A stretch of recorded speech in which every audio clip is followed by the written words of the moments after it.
संबंध। उपर्युक्त श्लोकों में ये बात कही गई कि ममता, आसक्ति, फलेच्छा और अहंकार के बिना केवल लोक संग्रह के लिए शास्त्र सम्मत यज्ञ, दान और तप आदि समस्त कर्म करता हुआ भी ज्ञानी पुरुष वास्तव में कुछ भी नहीं करता, इसलिए वह कर्म बंधन में नहीं पड़ता। इस पर यह प्रश्न उठता है कि ज्ञानी को आदर्श मानकर उपर्युक्त प्रकार से कर्म करने वाले साधक तो नित्य, नैमित्तिक आदि कर्मों का त्याग नहीं करते, निष्काम भाव से सब प्रकार के शास्त्रविहित कर्तव्य कर्मों का अनुष्ठान करते रहते हैं। इस कारण वे किसी पाप के भागी नहीं बनते।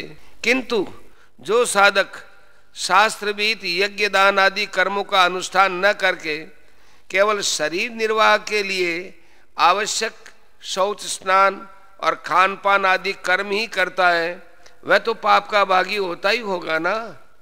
ऐसी शंका की निवृत्ति के लिए भगवान कहते हैं, निराशेर्यत चित्तात्मा त्यक्त सर्व परिग्रह शारीरम केवलं कर्म कुर्वन्नाप्नोति किल्बिषम्।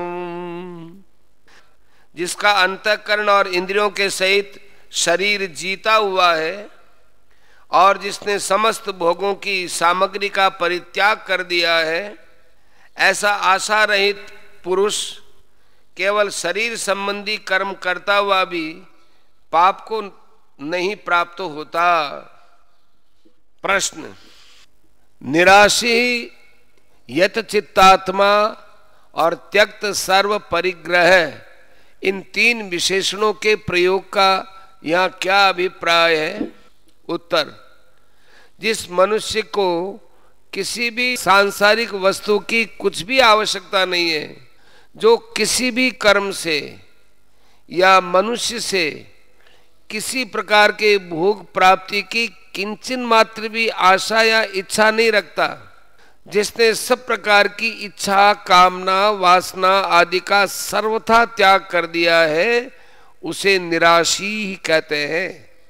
जिसका अंतःकरण और समस्त इंद्रियों सहित शरीर वश में है, अर्थात जिसके मन और इंद्रियां राग द्वेष से रहित हो जाने के कारण उन पर शरीरादि विषयों के संग का कुछ भी प्रभाव नहीं पड़ सकता, और जिसका शरीर भी जैसे वह उसे रखना चाहता है वैसे ही रहता है, वह चाहे गृहस्थ हो या सन्यासी यथचित्तात्मा है, और जिसको किसी भी वस्तु में ममता नहीं है तथा जिसने समस्त भोग सामग्रियों के संग्रह का भली भांति त्याग कर दिया है, वह सन्यासी तो सर्वथा त्यक्त सर्व परिग्रह है ही।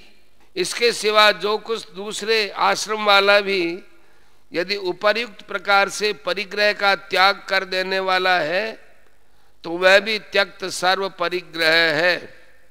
इन तीनों विशेषणों का प्रयोग करके इस श्लोक में ये भाव दिखलाया गया है कि जो इस प्रकार बाह्य वस्तुओं से संबंध न रखकर निरंतर अंतरात्मा में ही संतुष्ट रहता है, वह सांख्य योगी यदि यज्ञ, दान आदि कर्मों का अनुष्ठान न करके केवल शरीर संबंधी खान पान आदि कर्म ही करता है, तो भी वह पाप का भागी नहीं होता है, क्योंकि उसका वह त्याग आसक्ति या फल की इच्छा से अथवा अहंकार पूर्वक मोह से किया हुआ नहीं है। वह तो आसक्ति, फलेच्छा और अहंकार से रहित सर्वथा शास्त्र सम्मत त्याग है, अतएव सब प्रकार से संसार का हित करने वाला है। प्रश्न। यह शारीरम और केवलम विशेषणों के सहित कर्म पद कौन से कर्मों का वाचक है और किल्बिषम पद किसका वाचक है तथा उसको प्राप्त न होना क्या है? उत्तर।